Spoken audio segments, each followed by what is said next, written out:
Meeting 5:16, we'll get the Personnel and Finance Committee meeting to order. Stand for the Pledge of Allegiance.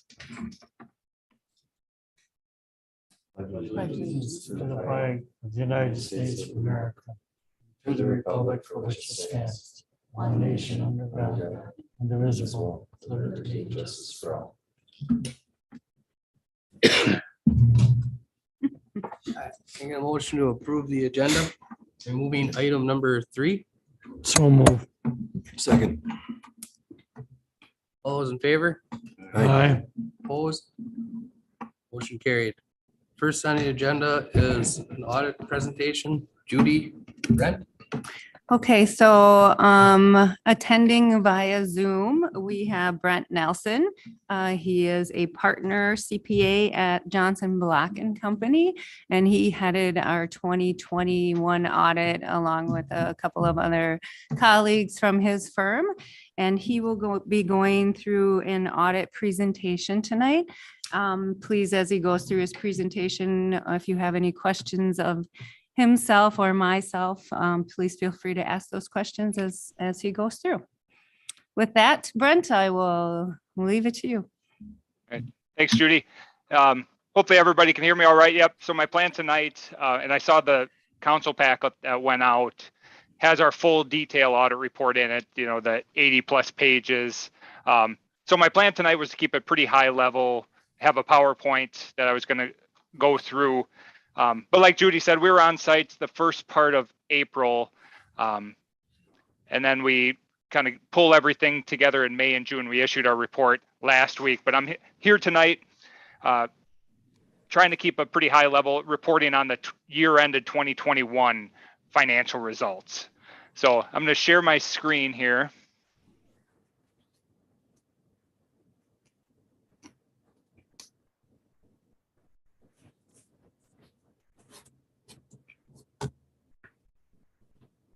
And hopefully, let's see. Is that coming through all right on that side? It is. Okay, great. So yep, Brent Nelson, I'm an audit partner with Johnson Block. I've been working with the city for well over 10 years, I'd say.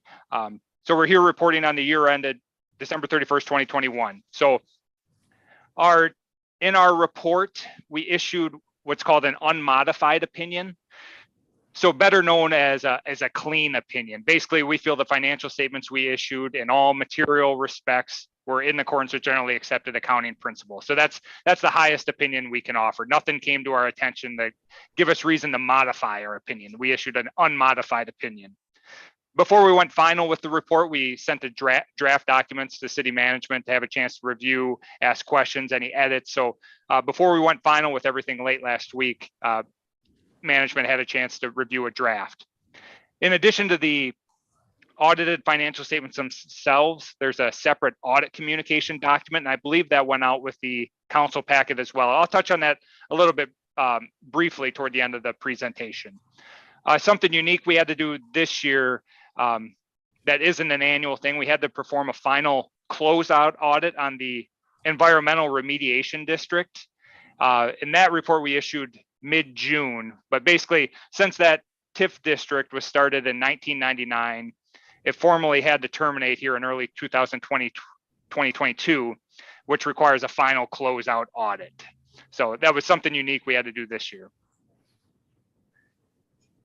Just some overall financial highlights of the year ended 2021. The governmental funds, all across all funds, the city has a lot of different funds, you know, 20 maybe more funds, but overall across all funds, there was an increase in fund balance of about $215,000. So broken down by the fund level, which the council would be more used to reporting on the fund, the general fund, just looking solely at the general fund, reported an increase in fund balance of about $333,000. So that's an increase.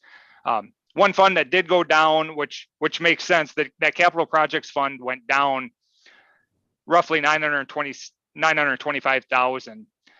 There were some bonds issued at the tail end of 2020, fall 2020, that weren't all spent by the end of December, by December 31st, 2020. So that carried over into 2021, and a lot of that spending then continued in 2021. So last year we're showing a big increase and this year showing a big decrease. That's just kind of the nature of those capital projects funds. Library and museum had a sizable increase in fund balance. They're doing some fundraising in that fund that increased about 458,000.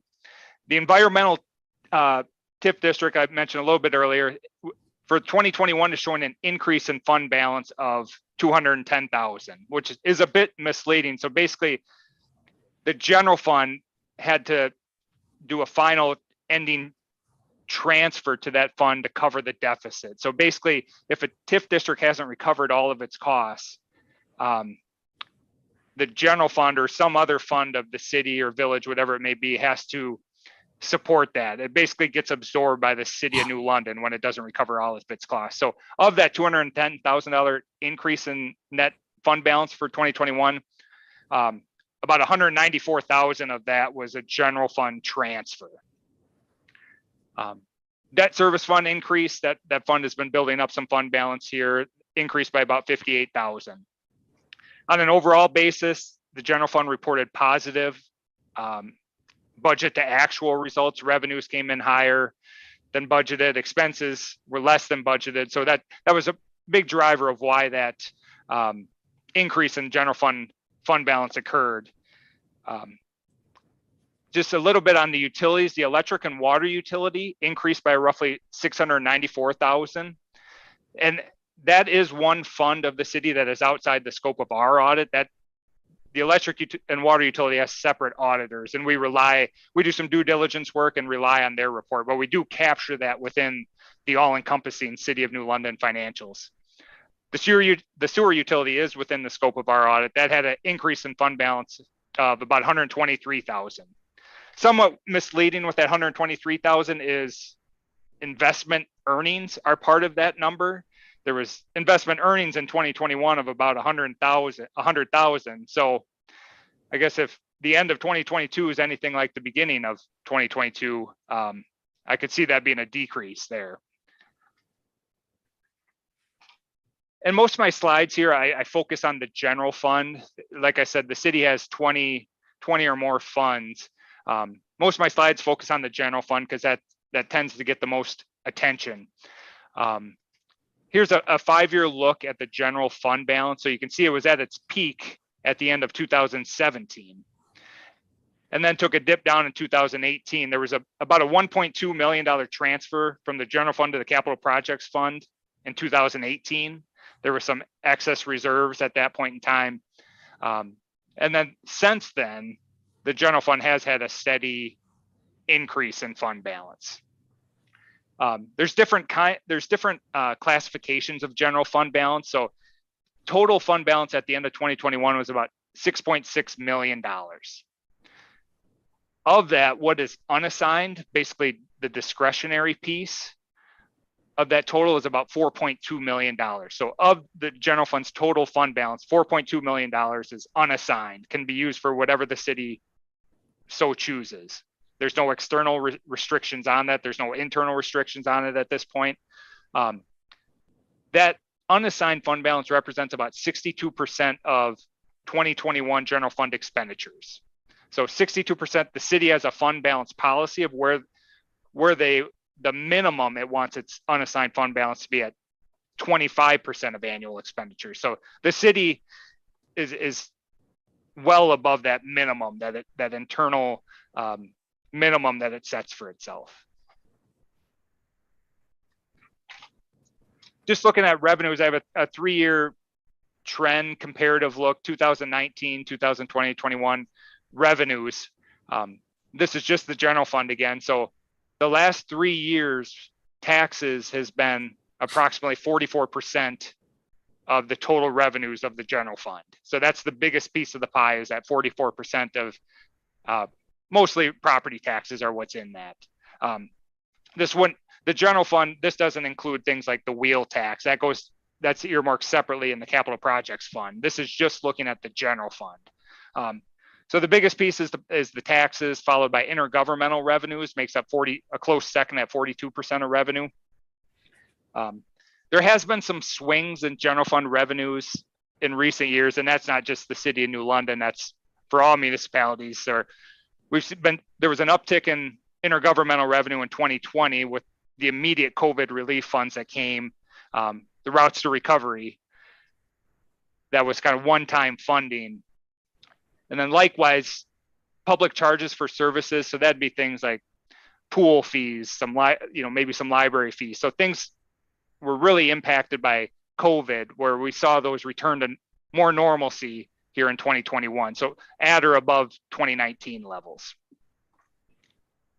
One of the largest numbers in that intergovernmental revenue, shared revenue. From that, we are very dependent on the shared revenue that we receive. Yep, that's a good point. So yeah, of that intergovernmental, I'd say the large majority of that's from the state of Wisconsin through that shared revenue piece. There's maybe a little bit of federal revenue in there, but it's mostly that state aid. And then just a quick look at expenditures. So another 3-year trend, looking solely at the general fund. There has been some swings that these are the main functions that all cities, all villages have to report on: general government, public safety, public works. So that's across the board. All municipalities use that. The biggest expenditure function that the city has is public safety. That'd be your police, your fire, things like that. That made up about 36% of total expenditures. General government in 2021 returned to 2019 levels. There was some one-off expenses in 2020 with the closeout of that CDBG program. So we saw those general government expenditures return to normal or back down to 2019 levels. And kind of hand in hand with revenues, where we saw the public charges for services go down, we saw the expenditures for things like the pool and the library go down as well. And we saw those go back up here in 2021 as some of those COVID restrictions went away. And as I mentioned a little bit briefly, transfers, general fund transfers is up in 2021 versus prior years. So this is where the general fund's transferring either to, say, the capital projects fund. In this case, about 200,000 of that was a transfer to that environmental remediation district as part of that final closeout. So that was a one-time transaction that was only needed because of that closeout. This table is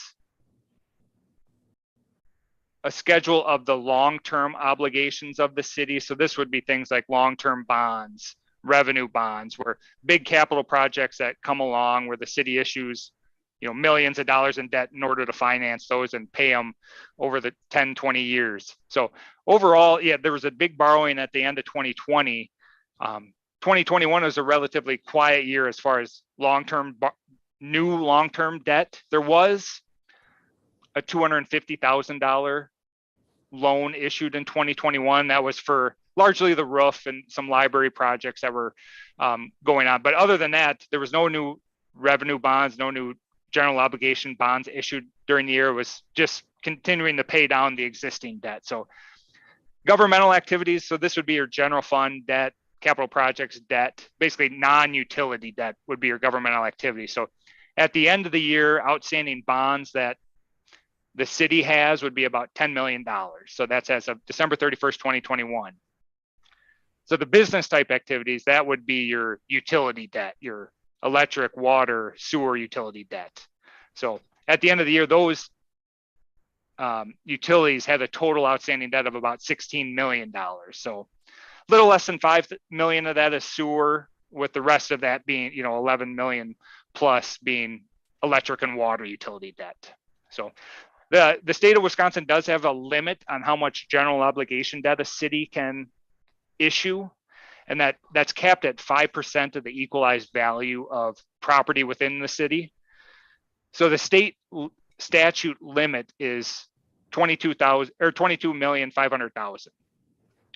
Comparing that to what the city actually has outstanding of about $10,300,000, there is some capacity there that if a need ever did arise for the city to issue new debt, there is capacity there that the city could issue debt, and that would still be within state statutes. So just, yeah, I'll kind of finish with this and take any questions if there are, but overall, as I mentioned, the city's general fund has a real strong fund balance. There is borrowing capacity should that need ever arise. I mentioned there's an audit communication document.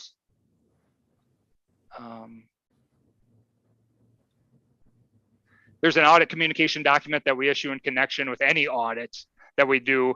It has some, and I invite everybody to read through that. There's some informational points. Most of it's standard communication, but a couple things we point out, with the TIF districts starting TIF 4, TIF 5, and now TIF 6, the city can charge some city personnel time, some administration time to that. So that was one informational point that that's within state statutes. The time implementing the project plan can be charged the TIF districts. And there's a couple other recommendations. I wasn't planning on going through that in detail tonight. There's a new governmental accounting standard coming out that's going to be effective for next year's audit. So there's a narrative on that with GASB 87 and leases. Is there any questions with anything I went over tonight? Just kind of curious, was there a breakdown of the library where they had almost $500,000 of extra expenses last year? So the library increased. That's not trust. Those would have been donations into their trust. Oh. So it was about $500,000 Donations. Okay, perfect. Yeah, and I think the question was on the increase in the library fund. That's correct. Yeah. So that the driver of that was all donations. There's no property taxes recorded to that fund.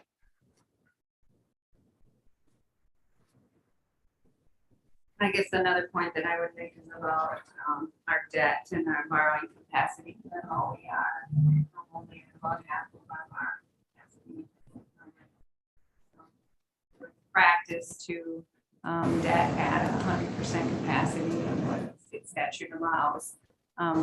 It is what the state allows, but it isn't going to do you any justice when you go up to bond if you're sitting at 100% capacity. It also doesn't allow your community the availability in case of an emergency to be able to utilize any of that money.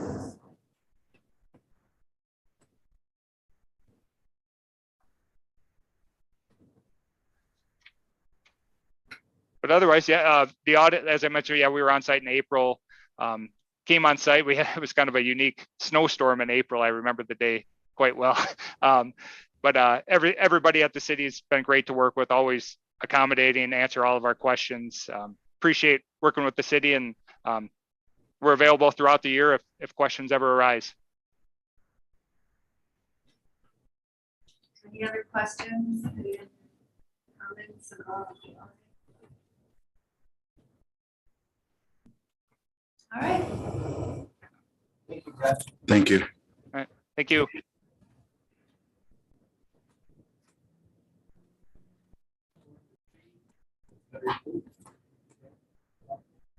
Yeah, I can just bring it up. We're looking at, we have a part-time administrative assistant in the office that has helped with primarily public works and parks and rec responsibilities. It was originally created to help offset a full-time position back there for lunch breaks and vacations, things like that, just to help in the back office.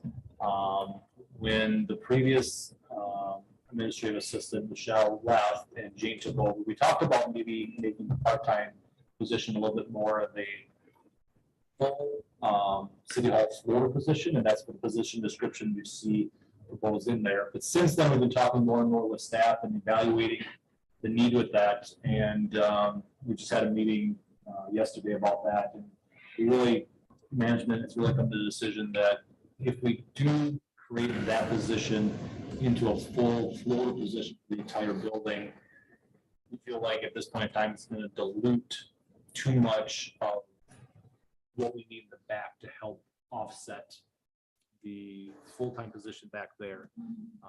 Ginger and Robert have been helping pick up quite a bit of,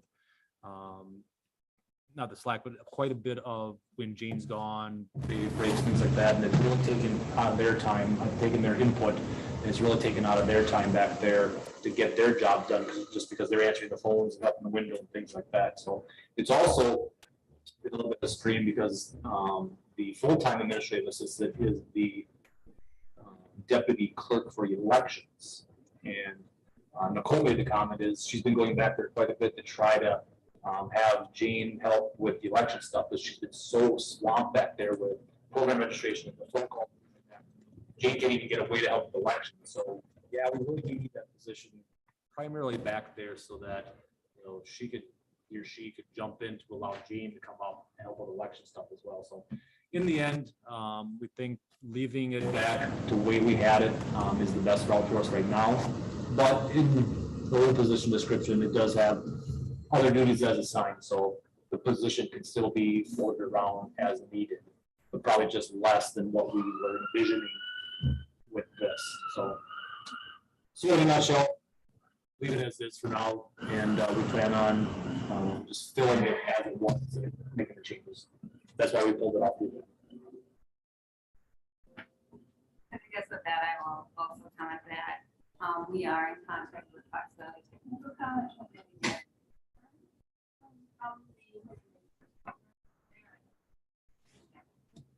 So I'm not really sure that that had insurance in the past. It was a half split, so the school paid half and we paid half.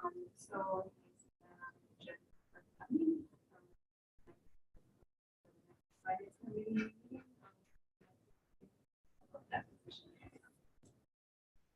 And this is part of the, many of you who come around quite often, you see the workload going on, and we're strapped. We really need help. So like Judy, trying to get creative and look for interns, things like that. We're trying to do everything we can because we really are getting behind in a lot of areas. So we really need that help. So.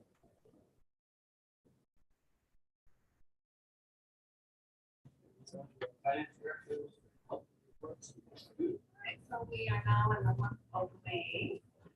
Taking a look at our expenditures first year. So if you look at it in a percentage, we should get approximately 41.67%. We take a look at the detail. Most line items are falling within that place. It's insurance again, all paid at the beginning of the year. This will a lesser percentage as time goes on.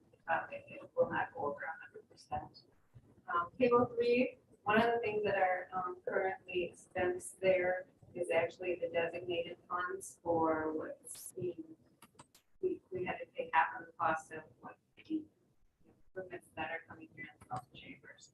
So that's sitting in there, but it is actually already paid for the designated funds. So I will move those out in there eventually. So no concern in that area. Equipment replacement, it is normal for us to go ahead and replace our equipment early in the year. That is a piece of equipment. We should have laughed if it's not funny, but it's more difficult for us to get those replaced in a timely manner. Debt service, we pay a lot of those large principal balances at the beginning of the year, and then we float into interest. Otherwise, we're looking very healthy when it comes to the expenditure side of the budget. I can tell you that it's tighter than it has been in past years. Probably the thing is we have more staff that we're getting in and filling those positions. So it will be a more tighter budget than we have seen in the last years.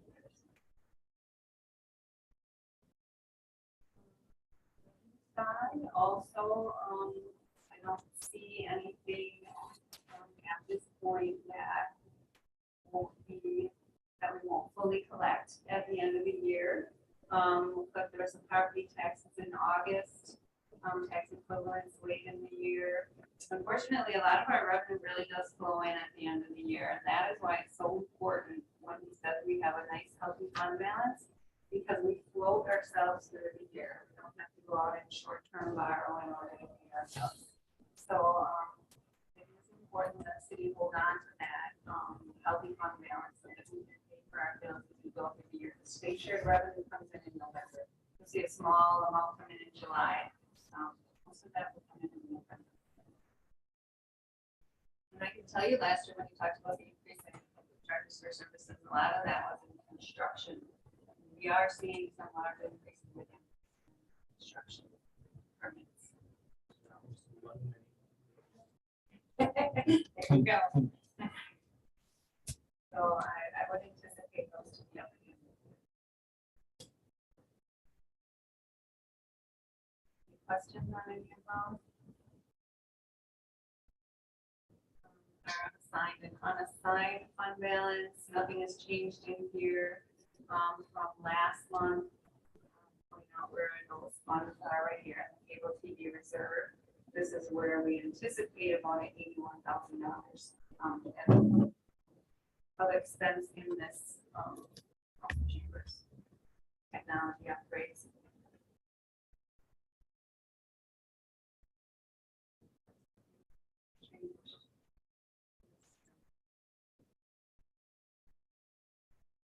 Wheel tax, sitting at about $150,000 going into this year.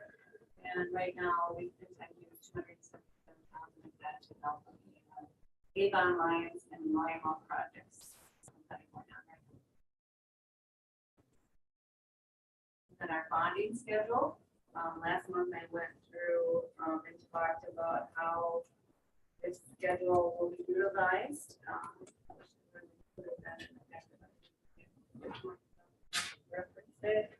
The brush truck is, I believe, not completely paid for yet. I think they're still waiting for parts on that. Did we get the brush truck yet? Yeah. It is complete. I don't know that all the invoices are in for The you. only thing we don't have is one bridge. That will be here till December. There will be a small amount of money still out of there. Of course, the Blackmore Trail is still, we're still working on, and then the library will have to move that one forward. Also, we may be looking at some ADA projects coming on. You know, I know Ginger talked about that last night. But it was one of the things that I had on my list. These projects. So I'll update this before next month, but we really do need to move forward on those projects that she had indicated to make sure that we're being ADA compliant. It's not so much that everything has to be done, but you have to be moving forward in that ADA compliance. And for the trail, if we just want to go back a little bit, some of that will be coming back in reimbursements. So I know there was one check that just came in for Yeah. 30-some thousand for the demo that we did initially. So some of that's going to be engineering, and some of that's going to be coming back as the project happens, as the reimbursements from the grant. And we did actually earmark up. Which we shouldn't need because we took the bridge out. That would be quite a bit less, but some of that's going to be reimbursed. Which will help us fund those ADA projects that we're looking to get done. Yep. So, everything's always a work in progress. Estimates to start with, and then it helps us to be able to sit down and talk about everything. That image dollars, so that will be a good one.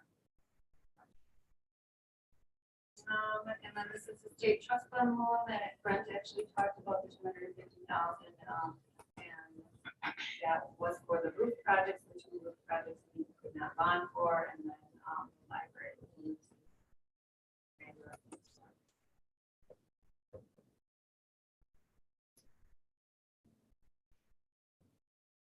And the road projects, we went through this last night, but I just indicated that we will be looking at this again tonight. I originally had it on just for finance, but then Ginger was talking about some other projects she was looking at. And so I think it's best that we update this and take a look at where we are in all of our projects when we're talking about projects. So Robert and I spent some time on this last week, getting back and forth with the engineers, looking at these dollar amounts. So on this side is the general fund dollars. And then over here is the wastewater treatment plant portion of those. Over on this side.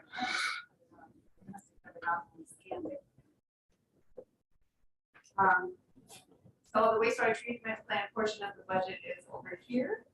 And as you can see, we're getting close to $5 million in that bonding. Granted, we do have some, right here, this Mill Street. A lot of this will be sanitary, but it still gives a little bit of cushion as we work through the next couple of years and things to cost more money. It gives us a little bit of cushion in that dollar amount, because we really do not want to go bonding any more than $5 million. And then we have the downtown project, which this is just a really rough estimate at this time. Hoping that through the next couple of years, we can capitalize on some of the ARPA funding that's out there. Transportation. Look, we just wrote the STP urban grant for the Pearl Street. I think we find that out in the next couple of months. You guys remember we did one for House Road and one for Pearl Street, so hopefully we get that one too. Knock on wood. The honest figure that these grants have been saviors for us, even the ARPA funding and then the 80-20 grant that Chad got for that downtown project, and then another one for the Oshkosh. Without those, we wouldn't be moving forward in there, which we are. So those have been some huge lifesavers. So we're hoping that going into that Pearl Street project, we can get a little bit more money on this right hand side to help us do that. Because there will be some other needs and wants on that bonding that we do in 2027. So part of that Pearl Street project is to go all the way up. Just from like Beacon down. Okay. I was just kind of curious because I hear a lot of people, oh, when are you gonna do Pearl Street? So Right. It's about far. And if we do get a grant, it's tied to years. So then if we get a grant, we can be more formal about what you're doing. So So the 2024 project is North Water Street and then also Pearl Street from the river north to Packer Street by Thrivent. So think of everything north of the river, that's 2024 project. And then we wrote the grant for the river down to Beacon. So, and you can't go beyond that because Beacon turns in that, beyond that is not considered a collector road anymore because it's not business Ward 5. So the next grant is from Beacon to the river.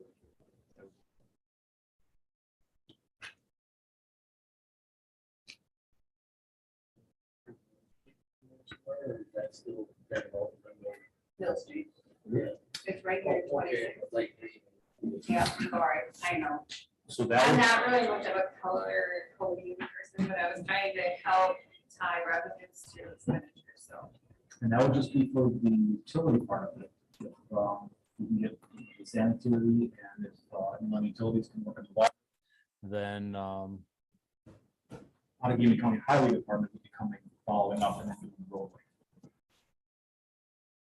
That's a joint project. You're still working on the timing of that. Are there grants out there to invest in Pearl Street? Is there any grants for anything that's not physically county funds? There's grants out there. So like the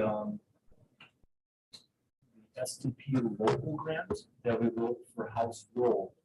That's an example of a local one that's not for a collector or arterial classified trunk road. Problem is, you will also have to look at the utility side of it. So not only the roadway, but how much money do we need for the utilities as well? So there's got to be a balancing act, not only us, the new London utilities as well for water. And I know we're kind of pushing new London utilities a lot on the water side. We're trying to, he's got his bonding schedule kind of tight as well. So that's why we targeted House Road for the STP local, because we didn't have to worry about utilities. It was an easy one, don't have to worry about utilities failing underneath it. So there are some of these local ones coming out, but matter of, we also need utility part of it to correspond with that as well. Because the last thing I want to do is do a road and like 3 years later, sand fails and pick it back up and we'll not near the end of that.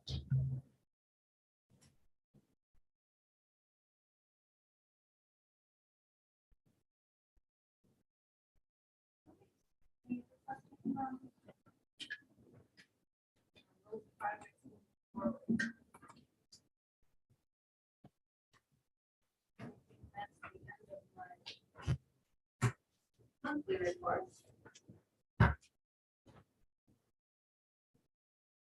Oh, and I did include in here, and the auditor was talking about this also.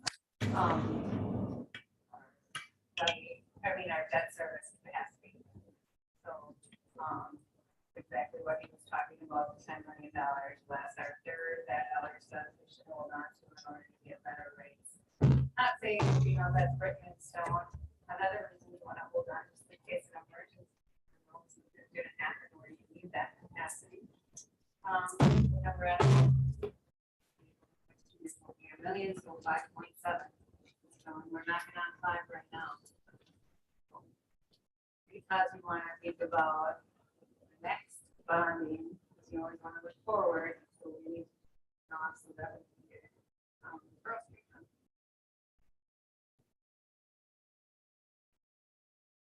Right. And the finance director's report.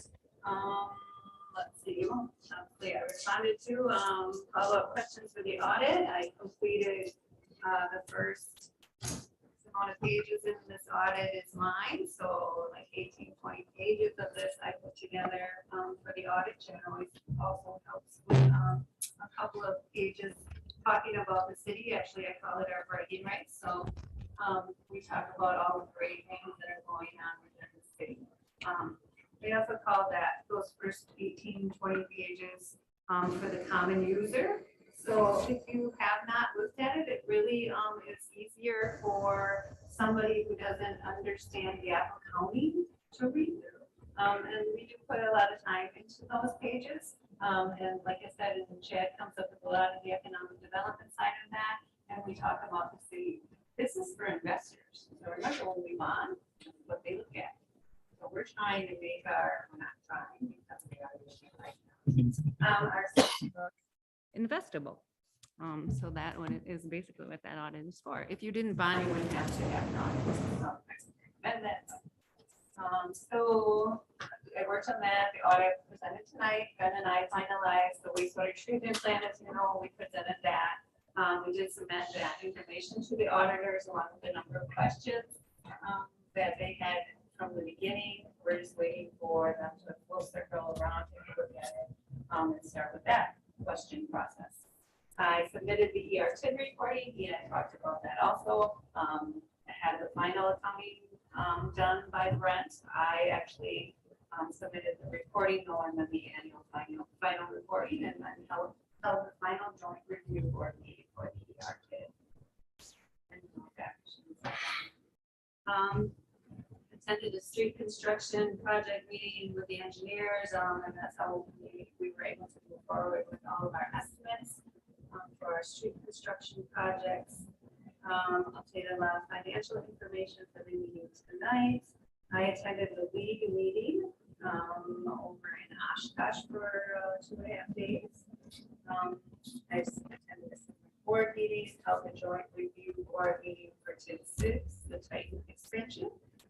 Jill and I met with Luann, our health insurance consultant. We're moving forward on the bidding process.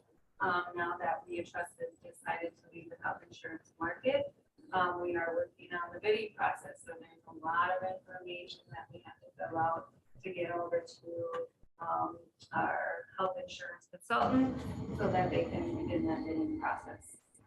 We'll see the results of that at some point, so we can make a decision about December 1. In fact, we may look at a 10-1, but we're not sure. Depends on. I thought maybe we could get a discount. We went to 14 months instead of 12 months, so 15 months instead of 12 months. So we are taking a look at that option. And then I did last week. I did some year-end and year adjustments to financial statements, and then I also came I'm working on building the utility because we insure them. Their equipment, buildings, and things. So I'm going to send them the bill, and that's why you see the insurance line item at about 88%. And then the utility will pay us in.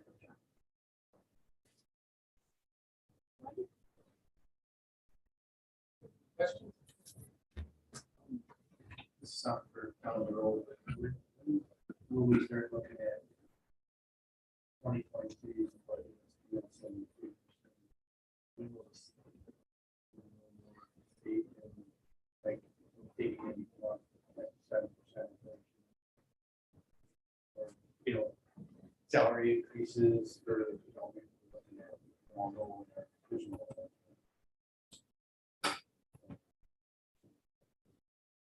Talk about why I can't sleep at Yeah. Well, I doubt that there's gonna be a boost in shared revenue. No. Inflation, so I'm just wondering, you know, so, no taxes. CPI. The only thing that we will have some relief on is expenditure restraint. So we're allowed normally CPI, which is can be, you know, I've dealt with 0.9%. This year we're at 8%. So I will not be concerned. Unfortunately, we can't take advantage of, but I will be less concerned about how much of an increase that general fund balance goes up because we're not getting, there's, you know, there's just no way. So, but you also have to be reasonable about what that increase is. So, yes, there are salary surveys. So Chad is working on that information at this time. Unfortunately, when it comes to the budget process, things are very last minute. And we're right now, the information has been sent. The information has been sent to all the department heads to start moving forward.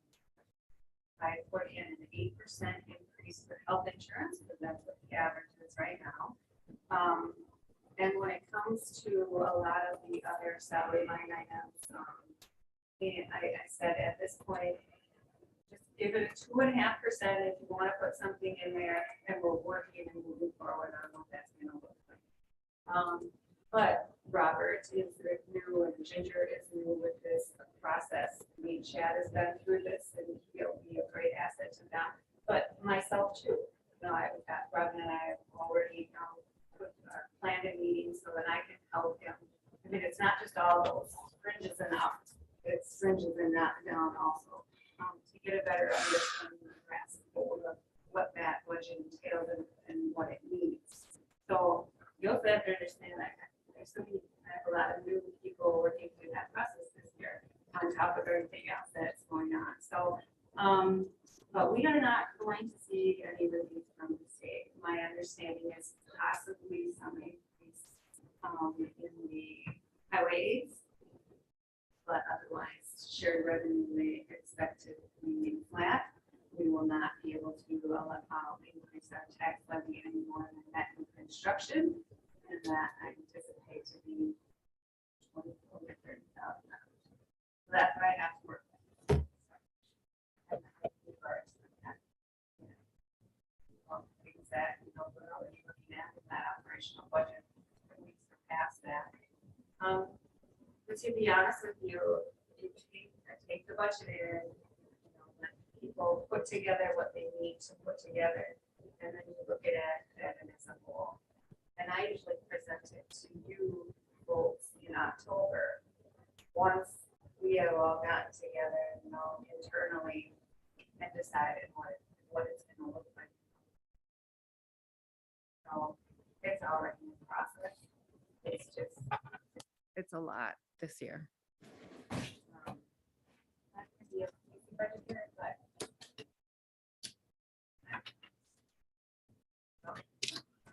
sometimes it's like, how am I gonna make ends meet, you know?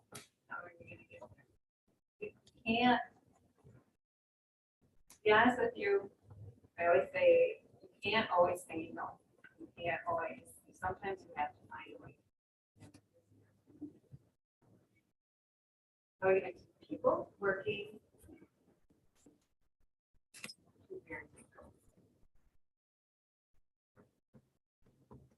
Speaking of that new construction, I was just kind of wondering if there's any update, the 6 Street project. Oh, that's a great segue right there.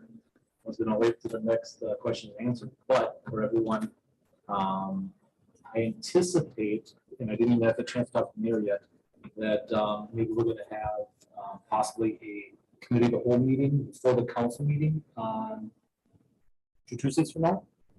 Number one, talk about the library contribution, the annex property. But number two, just today, I think we brokered the deal with Estes Industry and the developers. Perfect. About 3 hours ago, 4 hours ago. We're going back and forth, and they nodded their head, and I sent the final information to our attorney to make those final changes, and we'll send that back to them, and hopefully bring you guys a draft at the committee of the whole meeting, potentially before the council meeting, and then we could hopefully take that to the council meeting. Nice segue. I saw that they became a chamber member. Yep. Yeah, I seen that. I thought maybe there was some progress. Yeah, there's, in the last couple of weeks, we've been kind of finishing things up, and I think today we finally did it, so. Yep, we'll do this. Hopefully bring that in the next couple of weeks. Other questions? I'd ask for a motion to adjourn. So move. Second.